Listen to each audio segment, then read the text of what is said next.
திமுக தலையில் விழுந்த இடி. தேசிய தாழ்த்தப்பட்டோர் ஆணையம் முரசொலி அலுவலகம் தொடர்பாக விசாரிக்கலாம், எந்தவித தடையும் அல்ல, அதிரடி உத்தரவை பிறப்பித்திருக்கிறது. புதிதாக சம்மன் அனுப்பி இந்த விசாரணையை தொடங்கலாம் தேசிய தாழ்த்தப்பட்டோர் ஆணையம். அனைவருடைய கருத்தையும் கேட்க வேண்டும், பட்டியலின சமூக மக்களுடைய உரிமையை நிலைநாட்ட வேண்டும் என்று சொல்லிட்டு திமுகவுக்கு இடியை இறக்கி இருக்கிறது சென்னை உயர்நீதிமன்றம்.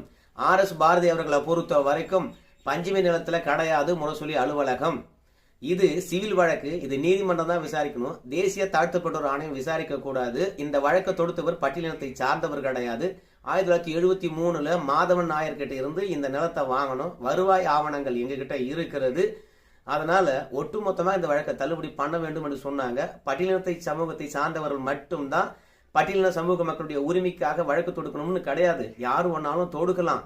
அதனால இந்த வழக்கை தேசிய தாழ்த்தப்பட்டோர் ஆணையமானது பட்டியலின சமூக மக்களுடைய உரிமை தொடர்பாக தான் விசாரிக்குது. சொத்தெல்லாம் எதுவும் விசாரிக்கல. அதனால தாழ்த்தப்பட்டோர் ஆணையம் விசாரிப்பதற்கு அனுமதிக்க வேண்டும் என்று பாஜக காரியதரிசி மனு தாக்கல் பண்ணாரு. 2 பேருடைய கருத்தையும் கேட்டு முன்ன சொன்ன தீர்ப்பு அதிரடியா வழங்கியிருக்குது. திமுக தலையில இடிதான்.